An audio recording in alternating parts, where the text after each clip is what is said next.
اوقات ہی نہیں ہے کہ یہ جنرل فیض یا کسی جرنیل کو ہاتھ ڈال سکیں. اس سے آگے صرف ایک ہی کسر رہتی ہے کہ آپ ہمیں گولی مار دیں، اور تو کسر کوئی نہیں رہ گئی. آپ جب کوئی ایسی حرکت کرنے کی کوشش کرتے ہیں نا، تو جناب والا ایک آفس میں آپ کو بلایا جاتا ہے، وہاں پہ وہ ایسی فائل آپ کے سامنے رکھتے ہیں، وہ کہتے ہیں جناب اس پہ ذرا غور فرمائیں.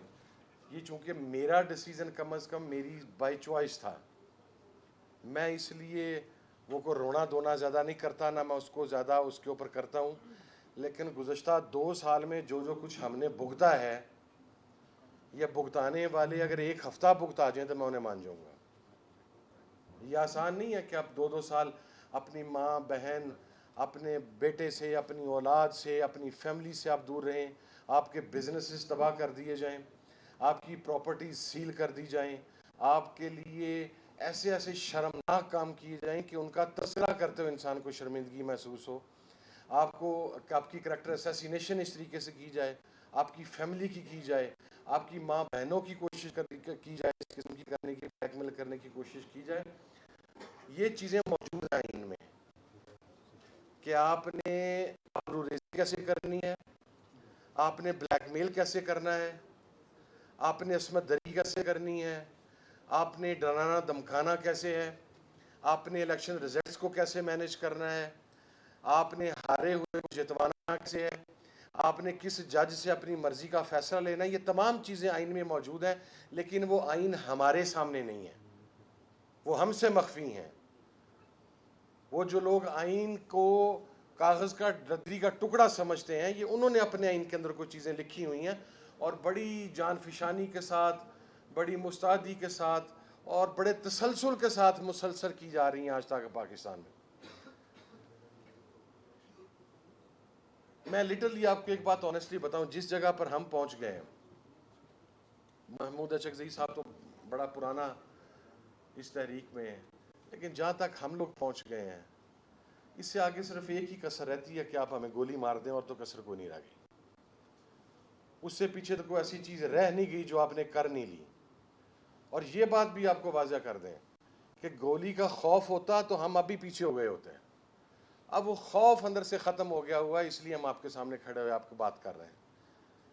اور آپ سے زیادہ، یہ میں پاکستان کے اداروں سے بات کر رہا ہوں، آپ سے زیادہ حق ہمارا ہے آپ کے اوپر.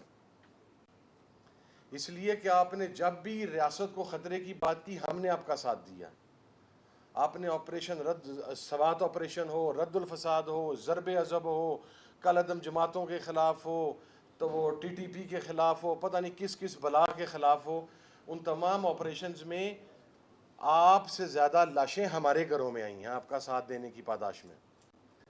تو ہم ریاست کے مخلص، اور ہمارا استحقاق آپ پر زیادہ ہے. آپ ہمیں انسریبل ہیں کہ ہمارے ساتھ یہ غیر انسانی اور بہیمانہ سلوک کیوں کیا جا رہا ہے. کیا ہمیں پاکستانی ہونے کی سزا دی جا رہی ہے؟ کیا آپ کا حمایتی ہونے کی سزا دی جا رہی ہے؟ کیا پاک فوج زندہ باد کہنے کی سزا دی جا رہی ہے؟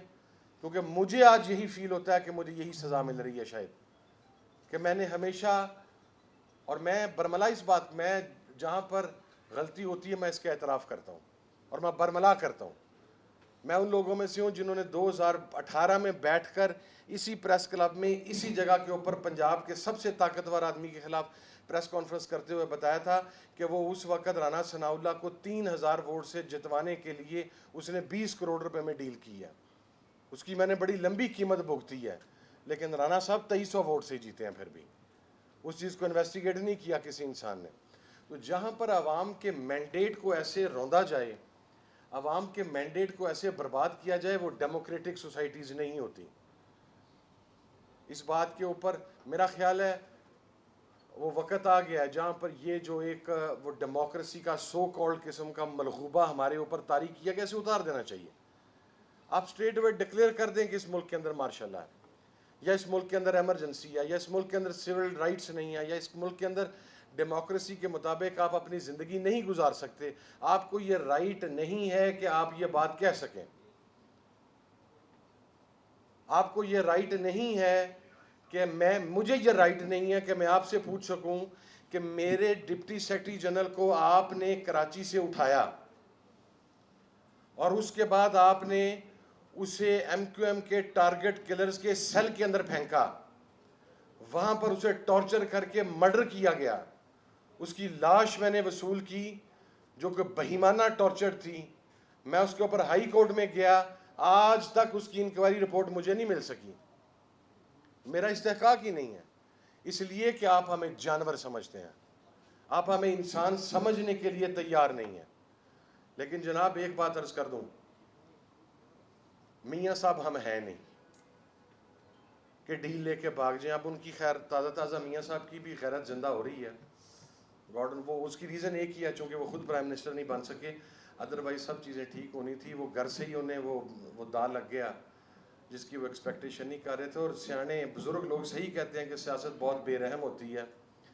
کہاں چچا اور بھتیجی کا اختلاف تھا, کہاں چچا اور بھتیجی نے مل کے میاں صاحب کو گھر سے نکال دیا, اقتدار سے نکال دیا. یہ بے رحم چیز ہے, اس کے سینے میں دل نہیں ہوتا.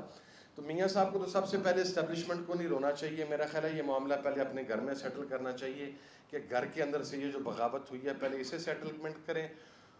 اسٹیبلشمنٹ کے خلاف بیانیہ لینے کی ان میں ہمت نہیں ہے.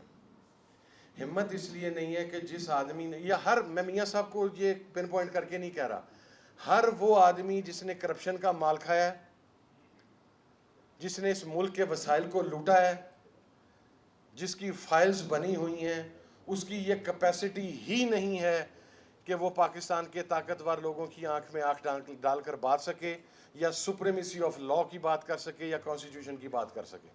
اس لیے کہ آپ جب کوئی ایسی حرکت کرنے کی کوشش کرتے ہیں نا, تو جناب والا ایک آفس میں آپ کو بلایا جاتا ہے, وہاں پہ وہ ایسی فائل آپ کے سامنے رکھتے ہیں, پھر وہ کہتے ہیں جناب اس پہ ذرا غور فرمائیں.